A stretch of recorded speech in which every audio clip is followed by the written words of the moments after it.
ಪುಟಾಣಿಗಳೇ, ಚೆನ್ನಾಗಿದ್ದೀರಾ? ನಾನು ಚೆನ್ನಾಗಿದ್ದೀನಿ. ಅಣ್ಣವರೇ ನಮಸ್ಕಾರ. ಇವತ್ತು ರಾಜ್ಯ ಸಂಬಂಧಪಟ್ಟಂತೆ ಒಂದು ಕತೆ ಹೇಳೋಣ. ಪುಟಾಣಿಗಳೇ, ನೀವು ಲೈಕು ಕಾಮೆಂಟು ಕೊಡೋದನ್ನು ಮರಿಬೇಡಿ, ದಯವಿಟ್ಟು ಕೊಡಿ. ಕತೆ ಶುರು ಮಾಡೋಣ. ಒಂದು ರಾಜ್ಯದಲ್ಲಿ ಒಬ್ಬ ರಾಜ ಇರ್ತಾನೆ. ರಾಜನಿಗೆ ಹೆಂಡತಿ ಬಿಟ್ಟರೆ ಮಕ್ಕಳು ಒಬ್ಬರೂ ಇಲ್ಲ. ರಾಜನಿಗೆ ಮಕ್ಕಳಿಲ್ಲ ಅನ್ನೋದು ಒಂದು ಕೊರಗು ಬಿಟ್ಟರೆ ಇನ್ನು ಎಲ್ಲ ಸಂತೃಪ್ತಿಯಾಗಿದ್ದಾನೆ.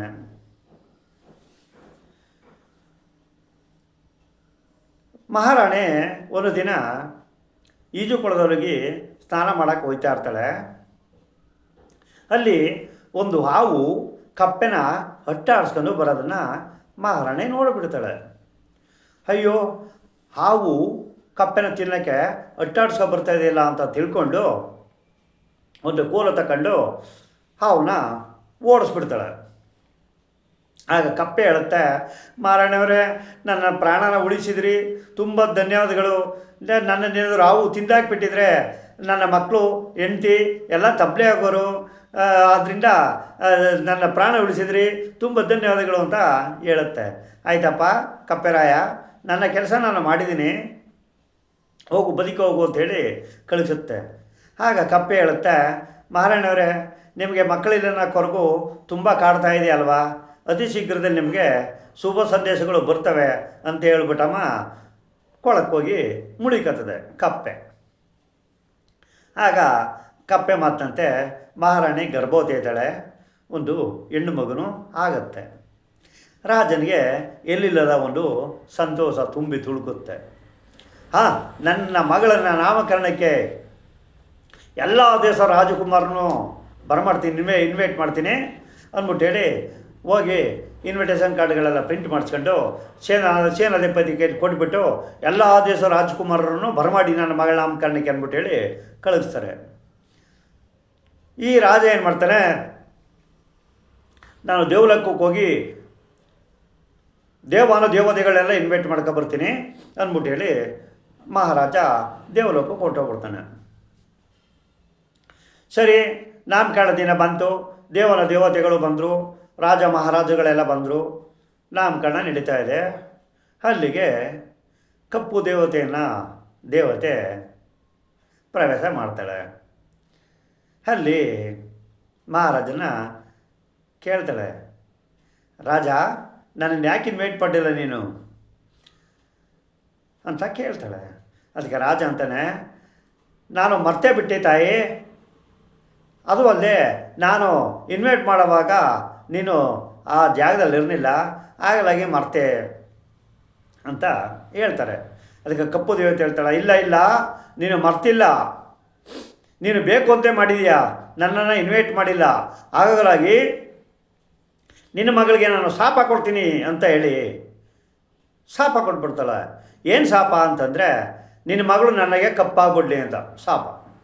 ಅದಕ್ಕೆ ಮಹಾರಾಜ ಭಾಳ ರಿಕ್ವೆಸ್ಟ್ ಮಾಡ್ಕೋತಾನೆ, ನಾನು ಮಾಡೋ ತಪ್ಪಿಗೆ ನನ್ನ ಮಗಳಿಗೆ ಯಾಕೆ ಶಿಕ್ಷೆ ಕೊಡ್ತೀಯ ತಾಯಿ, ಶಿಕ್ಷೆ ಕೊಡಬೇಡ, ನೀನು ಕೊಟ್ಟಿರೋದನ್ನು ಶಾಪ ಹಿಂದಿಗೆ ತಗೊಬಿಡು ತಾಯಿ ಅಂದ್ಬಿಟ್ಟು ಹೇಳಿ ಅಂಗ್ಲಾಚೆ ಬೇಡ್ಕೋತಾನೆ. ಆಗ ಕಪ್ಪು ದೇವತೆ ಒಂದು ಸ್ವಲ್ಪ ಪರಿಹಾರ ಕೊಡ್ತಾಳೆ.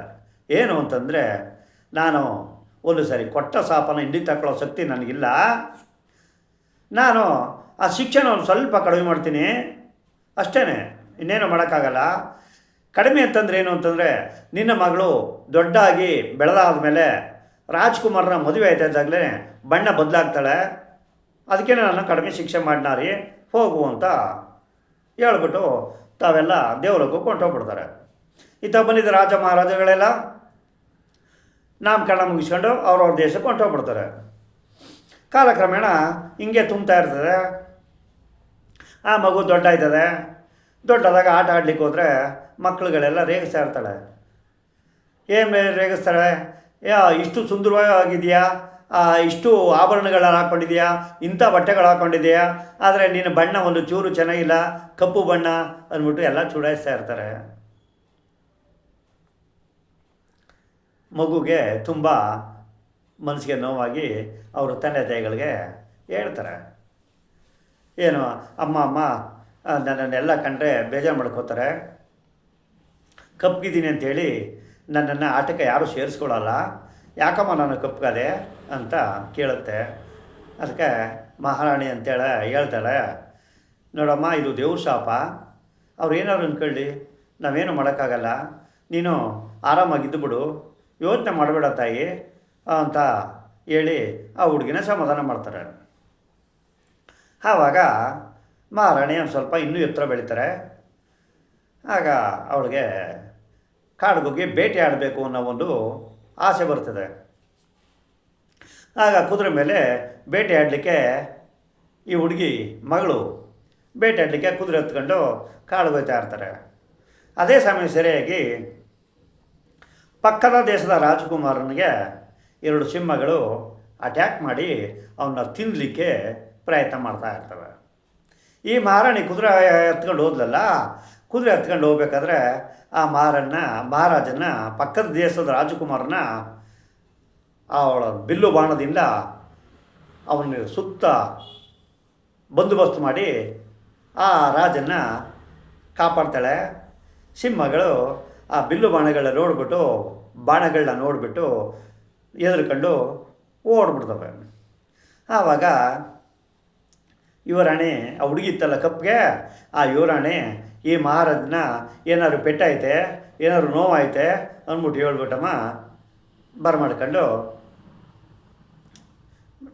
ಈ ಕಡೆ ಬರ್ತಾರೆ. ಆವಾಗ ಆವಾಗಲಿಂದ ಆ ಕಪ್ಪು ಹುಡುಗಿ ಇತ್ತಲ್ಲ ರಾಜನ ಮಗಳು, ಆ ಹುಡುಗಿಗೂ ಪಕ್ಕ ದೇಶ ರಾಜ್ಕುಮಾರನಿಗೂ ಪ್ರೀತಿ ಬೆಳೀತದೆ. ಆಗ ಒಬ್ಬರನ್ನೊಬ್ಬರು ಅರ್ಥ ಮಾಡ್ಕೊಂಡು ಈ ಹುಡುಗಿ ಮದುವೆ ಆಗಬೇಕು ಅನ್ನೋ ಆಸೆ ಆ ಮಹಾರಾಜನಿಗೆ ಬರ್ತದೆ, ಈ ಹುಡುಗಿಗೂ ಆಸೆ ಬರ್ತದೆ. ಆದರೆ ಒಂದು ಸ್ವಲ್ಪ ನೋವು ಉಂಟಾಗುತ್ತೆ. ಏನು ನೋವು? ಮಹಾರಾಜ ಒಳ್ಳೆಮ, ನಾನು ಕಪ್ಪಗಿದ್ದೀನಿ, ದಿನ ಕಾಲಕ್ರಮೇಣ ನಾನು ಕಪ್ಪಗಿದ್ದೀನಿ ಅಂಥೇಳಿ ಅವನಿಗೆ ನಿರಾಸೆ ಆದರೂ ಆಗ್ಬೋದು. ಆದ್ದರಿಂದ ನಾನು ಅವನ ಮರ್ತು ಬಿಡೋದು ಒಳ್ಳೆಯದು ಅಂತ ತಿಳ್ಕೊಂಡು ಮಹಾರಾಣಿ ತನ್ನ ಅರಮನೆಯಲ್ಲಿ ಉಳ್ಕೋತಾಳೆ, ಹೊರಗಡೆ ಎಲ್ಲೂ ಹೋಗಲ್ಲ.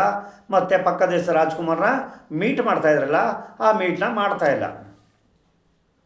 ಆವಾಗ ಪಕ್ಕದ ದೇಶದ ರಾಜಕುಮಾರನಿಗೆ 5 ದಿನ ಆಯಿತು, ಆ ಯುವರಾಣಿ ಬಂದು ನನ್ನ ನೋಡಿಲ್ವಲ್ಲ, ಹುಷಾರಿಲ್ವೋ, ಇಲ್ಲ ಆಪತ್ತಿನಲ್ಲಿ ಸೇರ್ಕೊಂಡಿದ್ದಳೋ ಅಂತ ತಿಳ್ಕೊಂಡು ಆ ದೇಶದ ರಾಜಕುಮಾರ ಈ ಅರಮನೆಗೆ ಪ್ರವೇಶ ಮಾಡ್ತಾನೆ. ಆವಾಗ ಯುವರಾಣಿ ಅಂತೇಳೆ, ನನ್ನನ್ನು ಮರ್ತು ಬಿಡೋದು ಒಳ್ಳೆಯದು, ನೀನು ಸುಂದರವಾಗಿದೆಯಾ, ನಿನ್ನ ಸಮ್ಮತಿಗೆ ಯಾರಾದರೂ ಒಳ್ಳೆ ಹುಡುಗಿ ನೋಡಿಕೊಂಡು ನಿನ್ನ ಮದುವೆ ಆಗು, ನನ್ನನ್ನು ಮರ್ತು ಬಿಡು, ನಾನು ಕಪ್ಪಗಿದ್ದೀನಿ, ನನಗೂ ನಿನಗೂ ಹೊಂದಾಣಿಕೆ ಆಗೋದಿಲ್ಲ ಅಂತ ಹೇಳುತ್ತೆ. ಯಾರು ಹೇಳಿದ್ದು? ನಿನ್ನ ಮನಸ್ಸು ಒಳ್ಳೆಯದು, ನಿನ್ನ ವ್ಯಕ್ತಿತ್ವ ಒಳ್ಳೆಯದು. ಕಪ್ಪು ಬಣ್ಣದಿಂದಲೇ ನಾವು ಕೆಟ್ಟವರು ಒಳ್ಳೆಯವರು ಅಂತ ಹೇಳೋಕ್ಕಾಗಲ್ಲ, ಅದೆಲ್ಲ ದೇವರ ಒಂದು ಶಾಪಗಳು, ಅದನ್ನು ಏನು ಮಾಡೋಕ್ಕಾಗಲ್ಲ. ನಾನು ನಿನ್ನನ್ನು ತುಂಬ ಇಷ್ಟಪಡ್ತಾ ಇದ್ದೀನಿ, ನಿನ್ನನ್ನೇ ಮದುವೆ ಆಗ್ತೀನಿ ಅಂತ ಪಕ್ಕ ದೇಶದ ರಾಜ ಈ ಹುಡುಗಿಗೆ ಹೇಳ್ತಾ ಇದ್ದಾಗಲೇ ಅವರಿಬ್ಬರಿಗೂ ಒಂದು ಪ್ರೀತಿ ಜಾಸ್ತಿ ಆಗುತ್ತೆ. ಆಗ ಕಪ್ಪು ದೇವತೆ ಶಾಪ ಕೊಟ್ಟಿದ್ಲಲ್ಲ, ಆ ಶಾಪ ಮಾಯ ಆಗ್ಬಿಟ್ಟು ಈ ಹುಡುಗಿ ಕೆಂಪಾಗ್ಬಿಡ್ತದೆ. ಆವಾಗ ರಾಜ ಭಾಳ ಸಂತೋಷಪಟ್ಟು, ನನ್ನ ಮಗಳು ಕಪ್ಪಿದವಳು ಕೆಂಪಾದ್ಲು ಅಂಥೇಳಿ ನನ್ನ ಮಗಳ ಮದುವೆನ ಮಾಡಿಬಿಡೋಣ, ಪಕ್ಕ ದೇಶದ ರಾಜ್ಕುಮಾರ ಭಾಳ ಇಷ್ಟಪಡ್ತಾ ಇದ್ದಾನೆ ಅಂತ ಹೇಳಿ ಮಾತುಕತೆ ಮಾಡ್ಕೊಂಡು ಎಲ್ಲ ದೇಶದ ರಾಜಕುಮಾರರಿಗೂ ಇನ್ವಿಟೇಷನ್ ಕೊಟ್ಬಿಟ್ಟು ಅದ್ಧೂರಿಯಾಗಿ ಮಗಳ ಮದುವೆನ ಮಾಡ್ತಾರೆ. ಈ ಕಪ್ಪು ಸುಂದರಿ ಇದ್ಲಲ್ಲ, ಈ ಸುಂದರಿ ಕೆಂಪಗಾಗಳ ಈಗ. ಮತ್ತು ಇವಳು ಗಂಡನ ಮನೆಗೆ ಹೋಗ್ತಾಳೆ, ಅಲ್ಲಿ ಅತ್ತೆ ಮಾವನವ್ರ ಜೊತೆಯಲ್ಲಿ ತುಂಬ ಚೆನ್ನಾಗಿರ್ತಾಳೆ. ಇಲ್ಲಿ ರಾಜ ಇವ್ರ ಗಂಡ ಹೆಂಡ್ತಿರು ಇವರು ಇರ್ತಾರೆ, ಮಗಳು ಪಕ್ಕ ದೇಶಕ್ಕೆ ಹೋಗಿ ಮಹಾರಾಣಿಯಾಗಿ ಅಲ್ಲಿರ್ತಾರೆ. ನೀವು ಇಲ್ಲೇ ಬಿದ್ದಿದ್ದೀವಿ, ಯಾವ ದೇಶಕ್ಕೆ ಹೋಗಿಲ್ಲ, ಯಾವ ರಾಜರು ಆಗಿಲ್ಲ. ನಾನು ಕತೆ ಹೇಳ್ತಾ ಇದ್ದೀನಿ, ನೀವು ಕತೆ ಕೇಳ್ತಾ ಇದ್ದೀರಿ. ಮತ್ತೆ ಸಿಗೋಣ ಸ್ನೇಹಿತರೆ, ಬಾಯ್, ನಮಸ್ಕಾರ. ನಿಮ್ಮ ಭೇಟಿ ಮುಂದಿನ ಕಥೆಯೊಂದಿಗೆ. ಅಲ್ಲಿಯವರೆಗೆ ಬಾಯ್. ತುಂಬ ಧನ್ಯವಾದಗಳು. ಕತೆ ಕೇಳಿ, ಲೈಕು ಕಮೆಂಟ್ ಹಾಕೋದನ್ನು ಮರಿಬೇಡಿ.